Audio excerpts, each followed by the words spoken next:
Welcome back, ladies and gentlemen, to WCS Winter Americas Edition. We are moving into our second series from Group C. My name is Fear Dragon. I am here at the desk with Jeff In Control Robinson. Yeah. And we got a fun match coming up.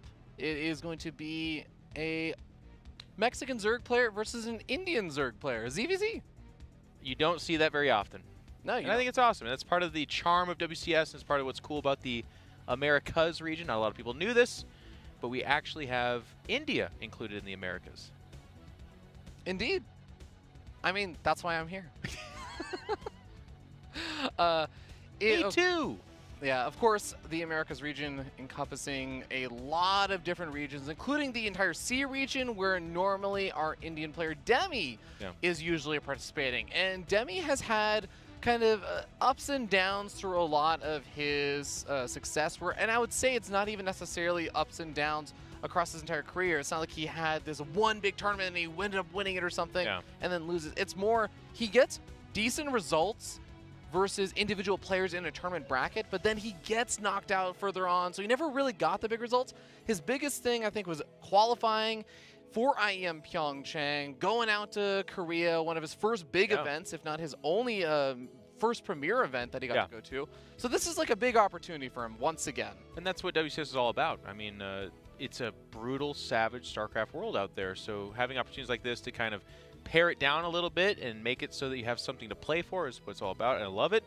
On the flip side, you got Cham, who we were talking a little bit about this in the previous broadcast, but Cham, I know this sounds weird, but in my opinion, he's actually one of the best North American Zergs. Like, and when I say one of the best, I don't mean that in the cast or loose term of like he's on the top 40. I mean literally top 5, way up there North American Zergs. He just has the same kind of thing where he's from a region that is largely being controlled and bullied by Special, who's one of the absolute best non-Koreans, but then also beyond that, his results kind of go up and down a little bit. So that's what I'm saying. Absolutely. Now, in this Zerg versus Zerg, you might be wondering, what are we going to be seeing? What kind of tech choices are they going to be going for? Well, one thing we might see if the games go long is that War Chest Hive skin. And that is a hatchery, but this can turn into a hive. You'll have to take my word for it. It is quite magnificent. If you guys purchase the War Chest, you can in fact unlock this very skin right here for your hatcheries, your layers, and your hives. Very cool skins. We've been talking a lot about it, guys, but it's a good way to support. This is one of the things we only mentioned at the beginning, but if our hosts, I promise you, I will crack the whip, get them to kind of figure this out.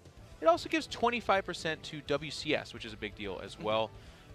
Securing that prize pool for these pro gamers to compete for this year and for years in the future is an important part of maintaining this wonderful, wonderful competition. So if you're not into the skin or not only in it for the skin, consider supporting the pro gaming scene as well through these purchases. Yeah, absolutely.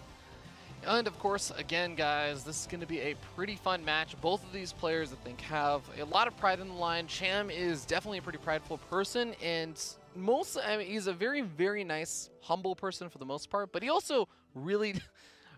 What are we doing? What are we saying? What are we saying? He's humble and proud? He's a very nice young lad. I wouldn't actually say humble. We're gonna take back humble. We're gonna say that he's a very gentle soul, but he's got a lot of pride. Ravi, I want to save you, but I tossed out the tube and you like chucked it further in the ocean. You're like, no. I'm getting a workout right now. I just don't know what you're trying to say. He's proud. So what's your point? Where are we getting? I was just going to say, so he is one of those players that I think, especially at the beginning of the year, he really wants to get off on a strong footing, wants to have a good result at the very beginning of the year, as I think he has. I talk about this before, Cham is one of those players that I think does really well at the beginning and the end of the year. It's the middle that he starts having a little bit of trouble, but okay.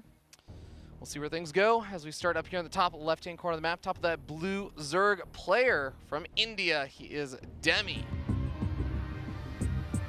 OSC Elite. So I would say his name is Varun. Is that correct? No, it's Varun. Varun? God dang it. Like a car saying vroom. I'm actually not joking. It's really? A similar like. All right. Varun. Yeah. Well, how would you say his last name? Because then I would read that as Emmanuel, but that can't be it, right? I didn't even see his last name. I-M-M-A-N-U-E-L. We're not going to try it. Okay. Starting down here in the bottom right-hand corner of the map, we have the red Zerg player from the new team, Chivo. It is Cham. Is he on Chivo? Yeah, that's awesome. One of the most recent pickups. I think you actually have some nice things to say about that team. Yeah, I was just going to say that the kind of fun, and this is a nice opportunity to share this. Behind the scenes, there's just the owner of Team Chivo is just a guy that really, really likes StarCraft. He has some disposable income, and he wanted specifically to support pro gamers and just kind of get a slice of that excitement and endorse these players, but also support them. And he actually reached out to me to try and help him make that happen, and I put him in touch with Olivia, and she is just one of the most passionate and organized StarCraft fans there are, and together they formed a team, and hopefully the rest is history. Hopefully they go and do awesome things. That'd be really cool. But it's just a cool story of someone who's like, hey, I want to get involved. How do I do it? And reached out, started talking to people, and made it happen. That's a really, really cool story. Yeah. And, of course, Cham got that good old teammate of Sue, so he's got a good Zerg teammate to talk with maybe a little bit. I think Hero, too. I think there's another one. Not Hero, it was somebody else. Not just... I'm not sure, and I am afraid to say anything because I'm friends with the Only Moly, so sometimes I hear about who she's talking to, and I don't want to accidentally say that. That would be bad, especially on this broadcast. Yeah. Okay, well, we do have good old macro Zerg openings from both these players. No Zergling speed over here for Demi just yet, although he does have the gas for it, so we might be seeing fast layer coming up. Once it gets up to 150 gas. Yeah. Nope, there's Zergling speed just a little bit later. A little bit later. Not the biggest of deals, I don't think. Yeah, did he get, I guess maybe you get your queens a little bit faster or something, but yeah. All small little differences. Evolution Chamber wall coming over here for Cham. If he goes for one more, it goes for the Roach Warren, that he might be sticking around in 2 bases for a little bit longer, but Demi comes in over here, he sees, okay, nothing looking too strange. That spawning pool wiggling and jiggling. It's going to be getting that Zergling speed. Yep. And like you said, didn't see too much there, but even sometimes seeing not too much is actually fantastic confirmation. And the fact that he did it with 2 lings is a very cheap full scout as well, so nice little W early on there for our Demi. So it's not going to be the kind of normal natural expansion wall off, getting up another Eva Chamber or Roach Horn like we see from Demi, where he does throw up that Roach Horn. It's going to be a lot of lings, and it's going to be melee upgrades here for Cham. And we're going to want to keep an eye out where those queens... Oh my god, actually the lings don't care that the Overlord's over there. Usually we'll see a lot of Zerg players wait for the queen to push back the Overlord. Yeah. This is going to give Demi a bit more time. It's not as dedicated. It's not like a 40-ling flood all-in type of thing. It's more of a just, oh, they're going to get in. That's crazy. Yeah, the drone just a few seconds late on that Evolution Chamber. But like you said, it's not super dedicated, so there aren't actually that many lings here just yet. They're going to be able to work away at this wall, but the queens are on the right side of it, so they can survive. Well, that's actually the kind of hidden genius of this. It was actually drones behind that initial flood of lings. So if it was sustained, this wall-in would be incredible. But as is, it's excessive. Now, of course, Demi doesn't know that, so I'm not sitting here criticizing him. And he's actually going to get the cancel, which is really nice, as he doesn't see more lings coming across the map. But it is going to be a slight map control here in favor of Cham, which means he can get the faster third. But then also it makes scouting a little bit harder. So Demi's going to want to get that map control back, and here we go. The problem with that is, as you pointed out, +1 melee is going to make the ling battle go heavily in favor of our red Zerg. So for right now, it's okay, but later could be problems. +1 melee is not quite done yet, and of course Cham is a bit outnumbered right now. Demi, moving forward, is going to be able to find that third base, and the queens and the roaches are here, and that is going to be enough to force Demi back, or at least make him feel uncomfortable about diving in on that hatchery. He gets up his own hatchery behind this, so it's a bit later. It's not entirely ideal, but he's got a few more drones over his opponent, and he can kind of make it work. Yeah. Another Overlord might be sacrificed here, getting the information that this is where the third base is located. And it's quite a few roaches coming up for Cham, by the way. I don't think he has a lair, right? Is this all pre-lair? Yeah, this is all pre-lair, so he has no roach speed or anything on the way. This is becoming a pretty big committed attack here, especially considering he went for the melee upgrade instead of +1 missile attack like Demi did. So Demi's roaches gonna have a lot more longevity in this game, and they most importantly two-shot the Zerglings of Cham. Yep, it is a big deal. But it is going to be mostly lings as reinforcements for Cham, so it's not like the +1 melee is just not being used. And actually, Demi may be engaging a little bit too early here. The lings are getting a full wraparound. There's the Corrosive Bile. It's going to land on top of the Queen. And now those Ravagers and lings combining for a decent amount of damage. But the lings have evaporated because, as Ruby said, it's only 2 shots to get rid of them. Yeah, hatchery going to be soaking up quite a few hits over here. It looks like it's most likely going to go down. Demi saying that's a lot of units. I just need to pull back. Better to give up a third base than to just immediately give up the game by losing the engagement. Still Lings coming out for Cham, though, so this is that kind of scary back and forth right now. Is he droning? If he is, then I'm in trouble. For that reason, if he's not, then I have to be very meticulous about this defense, otherwise I get ran over. But Cham's the one at the Ravagers. Oddly enough, Demi doesn't have any gas at all for the most part, so he's just getting ranged out. Roach speed is going to finish up here in the nick of time for Demi, just before the Corrosive Vials clean up that Roach Warren. And, oh no, he didn't actually start up another Roach Warren until just now, so it's not right now, it's about in 30 seconds that Demi's really going to see the lack of Roaches come into effect, but we're already seeing drones starting to go down. Demi in a nice position with these Roaches, kind of choked back up, but he just doesn't have enough. No, yeah, the positioning was okay, but like you said, just not enough of them anyways. Drones dying in the background as well. And Cham's got this one in the bag, ladies and gentlemen. He's doubling his supply.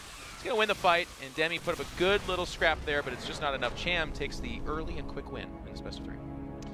Well done. I think a lot of people would give a bit of favoritism to Cham. You were talking a bit. Yeah. Well, Cham is sometimes, you know, he does really well sometimes. Sometimes he is not looking as good. And you were talking about last year. It's because he had such a great 2017, right, that he set expectations really high. And then 2018, he did well. It's just comparative to 2017, it wasn't as good. So he's still kind of trying to make that rebuttal, that comeback right now. You're being a lovely commentator. I appreciate that. Cham gets stopped by other upper mid-tier pro gamers, though. And Demi, and I'm not saying this in any disrespectful way, this is the lovely part of the WCS system. People like Demi can get their crack. People like Vindicta can show us that they've got something that's not just on the ladder. That's all cool. But sometimes reality comes crashing home. And yes, Cham's results are not top 4 at every WCS stop. But he qualifies for every one of them. He usually does fairly well, and he's coming out of a region that's starting to get crowded with pretty good players. So he is a little bit of a different caliber. I would have been very shocked if Demi, who qualified for 1 tournament last year and then otherwise is mostly a ladder hero, would go toe-to-toe with Cham. That's a tough one for me to see. Yeah. I mean, I agree with you. I think that Cham is favored here for sure, but I don't think it's unreasonable for Demi to take a series off of Cham in a best of 3. I won't stop you if you're on that kind of hype train. I'm not gonna pull it over. You do it. Okay, fair enough.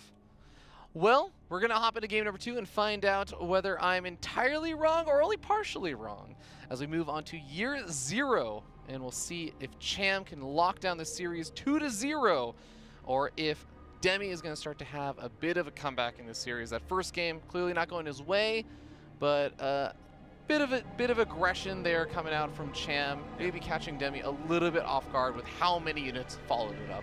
Tell you what, this matchup's got more forearms than any other one. You know what I'm saying? Yeah, both of them. Cham works out, man. Cham works out.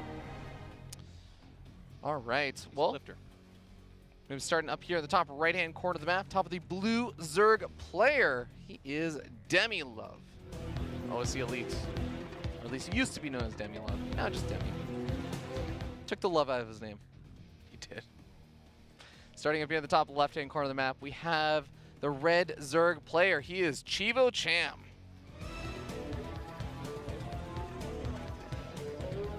Very cool. You know Chivo is Spanish for something? Yes, it's like an angry bull, right? I was hoping you would know.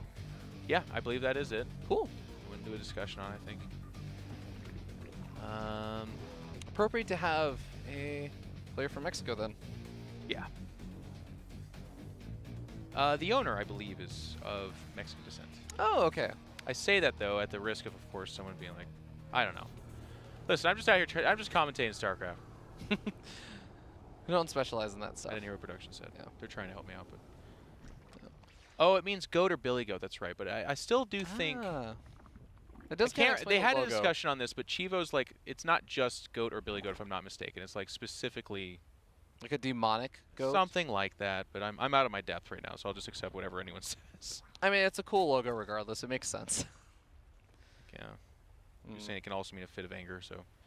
Anyways, it's interesting. It's a cool new team, and like I said, it comes from a really awesome place, and it's cool to see them sponsoring some of these players. And hopefully, Cham, and as Ravi was talking about earlier, kicks off 2019 in a really strong showing, and then launches into a strong year. He's got the talent, he's got the skill, and again, I'll always cite this, but the ZvZ against Snoot, 2017, I can't remember which WCS it was, but it was early. It was not Leipzig, but it was... Valencia or Austin? Maybe Montreal. in Austin. One of those three. Yeah, something like that. So you guys in the chat are probably blaring it. I can't see the chat right now, so I apologize. But it is just an amazing ZvZ. Check it out for sure. Okay, so this map, it is pretty easy to go for those kind of wall-offs just thanks to the fact that the hatchery is close enough to the ramp. You get the creep spread over there. You can go for the Evo chamber or Roach Warren wall-offs very, very easily. And we could very well end up seeing one of the players going for that. But for now, Cham looking to take that third base nice and early on. And Demi adding on a second gas geyser and going up to a pretty quick 2-base lair. Yep. Has me thinking mutas, although the alternative, of course, could be that wall that Roby's talking about, the Evo Chamber and the Roach Warren, and then you just go for a faster Roach speed upgrade with range attack, typically. Cham, this is kind of a funny matchup, though, because Demi is known to be a little bit aggressive. Cham's known to be a lot bit aggressive, so anytime you have that kind of combination, that's where the hopes and dreams of Roby become more realistic. Like, you can be the better player, but lose because you're aggressive and your opponent just kind of makes the right couple of calls and is also aggressive. So very soon, because these Lings are still chasing Cham around the map, Demi is going to be giving away the fact that he did not get Zergling speed, which may not be the biggest surprise. Sometimes this can be a +1 Roach attack with Spire. Roach speed. Yeah, I think it is going to probably be Spire just because, well, actually, I think it's Spire Roaches now because the Evo Chamber's done and it's not upgrading. +1, yeah. And +1 is, funny enough, researching on the other side of the map. It's going to be a Nidus Worm. Okay. What? The weirdness that comes into play here is that, yes, there were 300 resources invested into a third hatch for Cham that Demi didn't get, but Demi's going to have a faster +1 weapons. He's already started Roach production. I think it's fake, Robbie, but I've been wrong before. I think the +1's to show him the fast +1, and the full wall-in is to deny him scouting in there. If he waits for +1, now he cancels it, see? It was a fake. Okay. And then he sees it's a fake. That's a little bit more gas, I guess, that goes into more Roaches, as well as not getting up Roach speed because you're getting a Nidus Worm. Cham's making units. He's got to know. Yeah. There's no drones. There's nothing else queued up except for Roaches right now. Okay. There is the Nidus Worm, and a few Roaches already making their way over. The Nidus Worm will finish undoubtedly. A couple of Queens need to be popping out. There are... It's tanky, isn't it? Yeah. That armor upgrade helps out a lot. Oh, the late the transfuses. GG. That's it. Yeah. And not with a bang, but with a whimper. And I'll tell you, it is a tough matchup again. ZvZ, it's always been this way in a mirror matchup. So not just ZvZ, but PvP, TvT. If one player is generally considered the better player, when you have the same tools in front of you, it ends up being very difficult. Sometimes in the other matchups, there's wonky all-ins and stuff like that. And it still exists in mirror matchups. It's just, Cham did everything right there, right? He plays the completely meta 3-hatch opening, and he's just very diligent about scouting up and down the ramp. There was a cute little fake, but I believe Cham, even with the full wall-in, which would kind of make you think this guy's being defensive, and then secondarily he's hiding information, when you see that he faked the upgrade, all right, you know. It's especially tough also, and I don't think that it was necessarily going to be one of those situations where, oh man, if you got the transfuse off on the Nidus Worm, he wins. It's nothing like, I'm not going to paint it like that, but I do know that it's one of those frustrating moments. It also shows that Demi may be feeling a little bit nervous. Of course, he is one of the only Indian players that exists, and we're actually playing on the European server right now to kind of meet in between the middle for these guys. So it is a bit of a weird spot for him. He's definitely dealing with some latency, which is extra frustrating. To be fair, though, Cham is in Mexico. Yeah. To the European server? That is a good question. Probably pretty bad for him as well. Yeah. I can't imagine that somehow... I think that's actually probably why. It's less about minimizing ping and more about getting middle ground. Yeah. Yeah. But, again, if you're going to be dealing with that latency and stuff, and then you pick a build that relies on getting a immediate transfuse off on the Nidus Worm, that's also a little bit on you. But either way, Demi is still going to have another shot in that lower bracket match to try and turn things around. And Cham is going to be going on to the winner's bracket match. Should be fun, and he'll have a nice, friendly match versus someone he is quite familiar with in the form Kelzor. Yep, these guys have battled out in that Latin American region quite a bit. This is one of the most open groups, though, I would say. Like I said, I think Demi is kind of your favorite to take last, but second place is a little bit contentious. Favorite to take last. That really is paying a compliment. Demi, when you listen to this, I'm not being mean, man. It's so cool that you qualified. It's just that there's some of these guys that are pretty darn good at the game StarCraft. Anyways, before Jeff puts both feet in his mouth, let's go to a commercial break. We'll be right back to the next match, guys.